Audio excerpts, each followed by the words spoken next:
I support the issue of 100% transition from primary schools to secondary schools. But unfortunately, there has been no proper plan to expand infrastructure in secondary schools. I happen to be a chair of a local secondary school in my own county. And this particular school, they have been increasing the Form 1 intake by 2 classes every year. But it's unfortunately that the infrastructure has not been increasing at the same rate.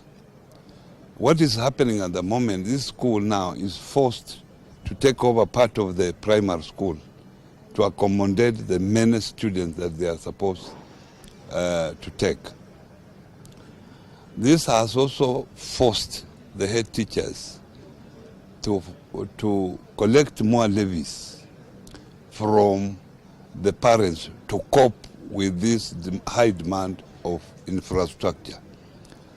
I will advise the Ministry of Education to make sure that there is proper allocation of more resources, more so to secondary schools, so that this program can be executed appropriately. We also need to ensure that there are enough teachers. Enough teachers are there, because you now go to a classroom, you have over 100 secondary school pupils in a class, it becomes impossible. While the idea is good, but if not well planned, it will affect the standards of education.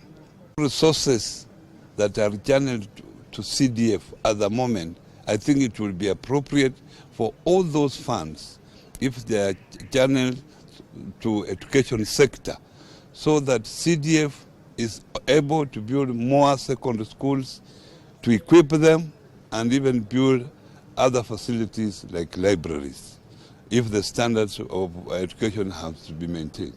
When I took over as the governor of Kakamega County, we carried out a gap analysis in the education sector. And we found out that quite a number of schools, both primary and secondary schools, did not have facilities at all. And we started, because this was the need of the people, Kakamega people then, and we went full scale out to make sure that we narrow that gap. And we have supported quite a number of primary schools. We have built 25 secondary schools. But unfortunately, it was raised that this was a national function, which of course we did with the consensus with the education stakeholders. So since they raised this issue, we said, okay, we leave it to the national government. And that's why, at the moment, I'm pleading that the national government, also through the CDF, can be able to alleviate this program if the funds are channeled towards constructing classrooms in secondary schools and even some primary schools. We have tried as a county to make sure that the ECD centers are well constructed, they have enough classrooms and enough furniture at the moment. And in fact, I visited Mabole Primary School ECD center, and I was happy what I saw, that every pupil had at least a chair and a place, a table to use for writing on. In fact, carrying out a function for other level of government is allowed. The only thing you need to do is to make sure that the stakeholders who are involved, or if you are doing a function for the national government, you agree with the official of the national government that you are going to take up this particular responsibility, and you agree. Our national government can also take a responsibility of county government through some agreement. So I think the problem here is interpretation. Sometimes it's interpretation. But, you know, we serve the same people.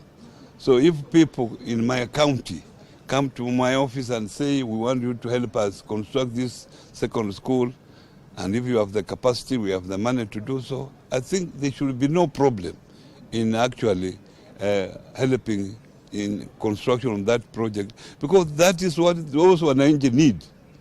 You tell them this is not our function, they will not understand. They say, okay, if this is not your function, you have been elected as the governor of this county, and this is our problem. This is why we need our money. You are constructing an ECD for us. It's not our necessity at this time. Our necessity is a second school.